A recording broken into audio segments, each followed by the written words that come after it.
McGregor or Mayweather? Are we changing subjects?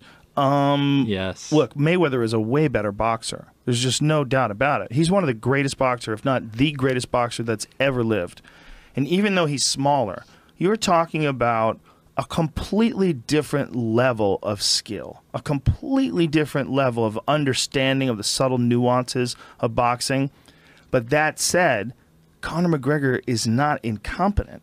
He's very dangerous. Floyd Mayweather is a way better boxer, but Conor McGregor is dangerous as fuck. And he has a really deceptive ability to move in and move out. He can cover distance very quickly. Yeah. And he can do so in a weird way. He can do so in a way where he might stun you. He might stun you and he might catch you early, and he hits really fucking hard. I agree with that. If Floyd can figure him out and start using his jab and using his movement. See, Floyd has traditionally had problems with southpaws, but he's never lost to one. He's still, and he's talking about professional boxers. You also have the bigger glove factor. Conor's going to be wearing bigger gloves than he's ever fought in the UFC before. The UFC gloves are 4 ounces. Most likely, if I was Floyd, I would insist on 10-ounce gloves. I would want this motherfucker to have a lot of padding on his knuckles. Go 8. Yeah, I don't know if they're going to do that. I think everything Conor below knock 1. that sucker out. Oh, you're so silly. What is the weight? What is the weight that they wear above 160? I think it's 10 ounces above 160 and 8 ounces below.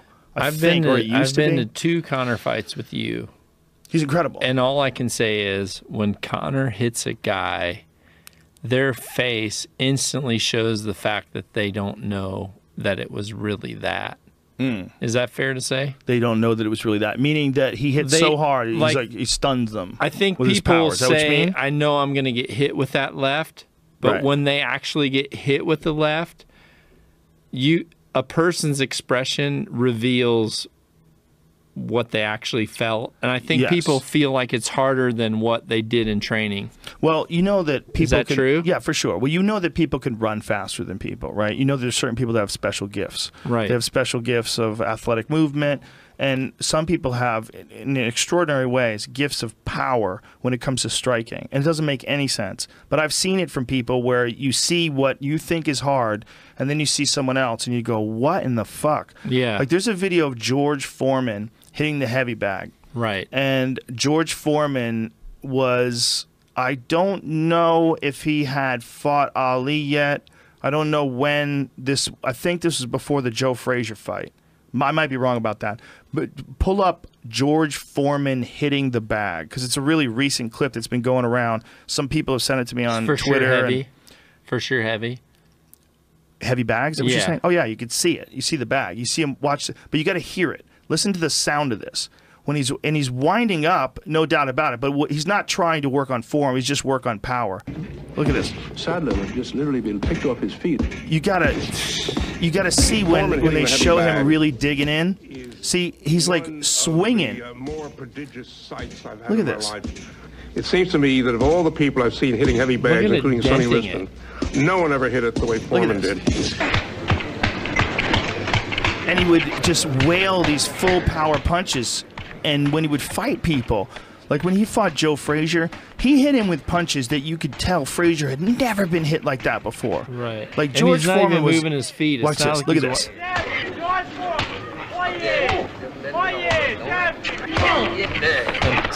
Dude, those last 2 are insane.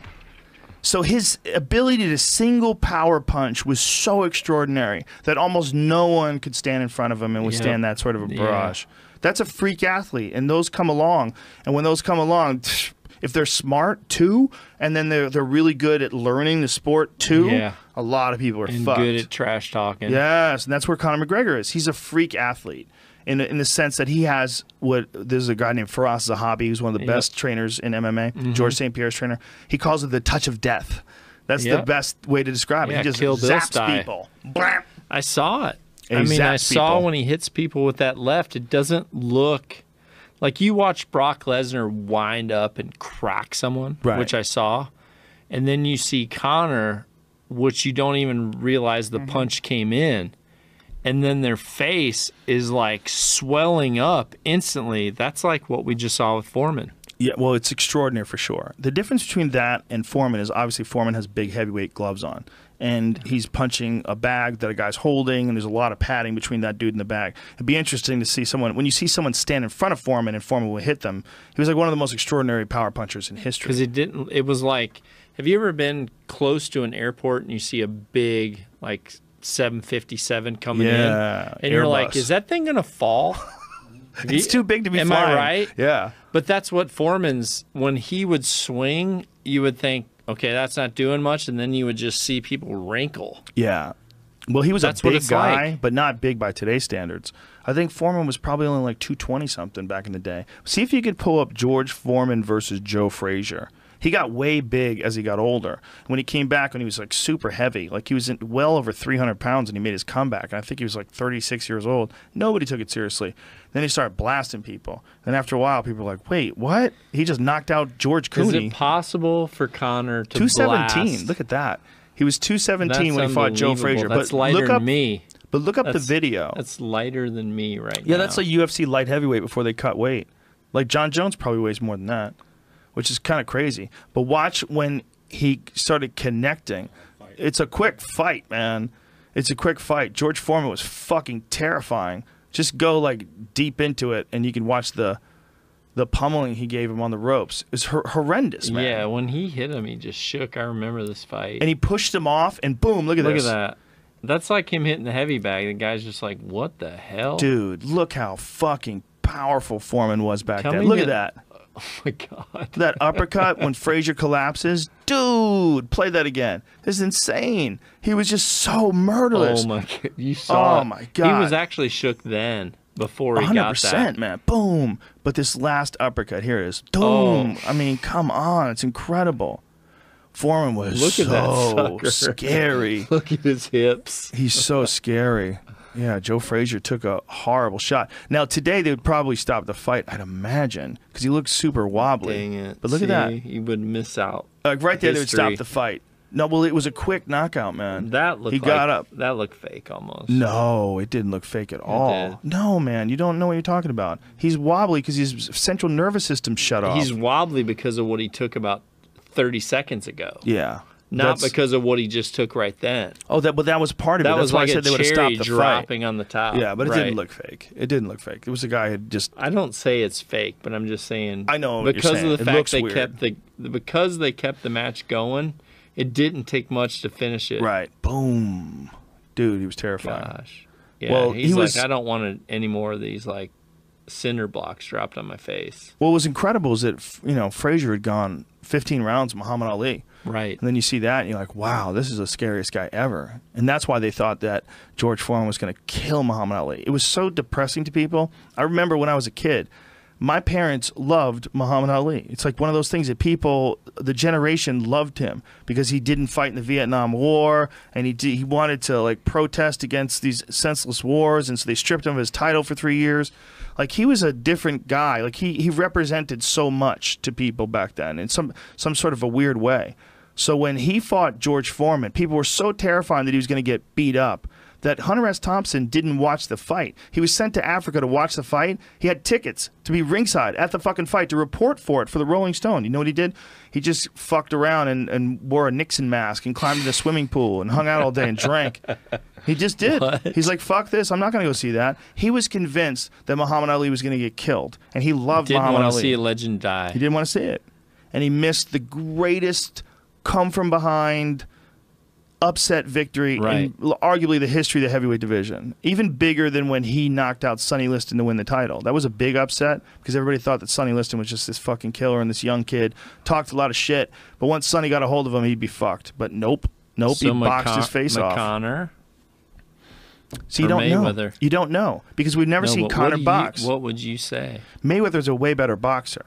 But the consequences of Conor hitting you should be greater. And I say should be because I think he's certainly a stronger puncher than Mayweather, right? Right. But I would agree. He has boxing gloves on. And now how much more of an effect is his punch going to have when he has a giant padded glove?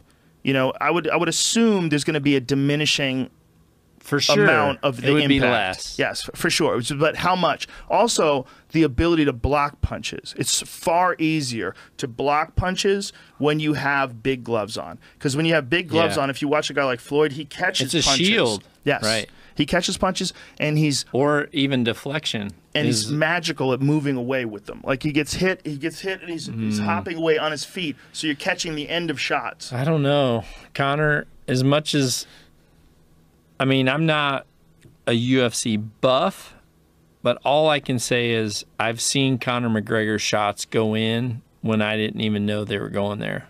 Oh, yeah, for sure. But again, a 4-ounce glove is lighter than an 8-ounce glove. The punches are not going to be as fast. If it's a 10-ounce glove, it's definitely slower than a 10-ounce glove. That's a good separation of boxing versus UFC then. Well, there's also a good separation of the fact that there's many more openings when you have smaller gloves. When you have smaller gloves, it's much more difficult to cover your face.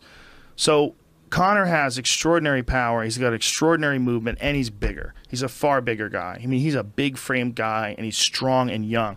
Floyd Mayweather is 40 years old. He's arguably the greatest boxer of all time. I mean, he's a phenomenal craftsman. Like, the way he understands the art of hitting and not being hit is extraordinary because he's not running away from guys. No. He'll stand right in front of you. Right? Yeah. He'll stand right in front of you and be untouchable. He's only been rocked, like legitimately rocked, maybe twice or 3 times in his whole career. He's outstanding. What if you took those away? What if you took when he got rocked versus when Diaz choked him out? Do you think? What are you talking about? We're talking about 2 different fighters. Well, what do you think? When Conor McGregor got choked out by Nick Diaz, or if you take Floyd Mayweather out, got rocked? No, I'm talking when Conor got hit pretty hard and he came back versus when Nate just choked him out. If you eliminate Nate choking him out, do you think he's got the heart to really stand through a full fight with Mayweather? Well, he certainly does because he went through a full fight with Nate Diaz. He won the rematch in a 5-round war. Yeah, which was good. It's you can never guess. Like anybody who guesses what a guy has, like as far as heart and determination, it's foolish. He'll show you with his actions, or she'll show you with her actions. You can't guess. So whenever people guess, they start saying like, "Oh, he'll never be able to survive a tough fight," or "Oh, he doesn't have the guts." Then you mistake like your understanding of what you see in front of you for what's going to happen. And that's what a lot of people did with Muhammad Ali versus George Foreman. It's a lot of people do in a lot of fights. One of the things that makes this fight intriguing is we've never seen Floyd box a guy like Conor McGregor, and we've definitely never seen Conor McGregor box, especially at a level that the UFC, or excuse me, that Floyd Mayweather is at.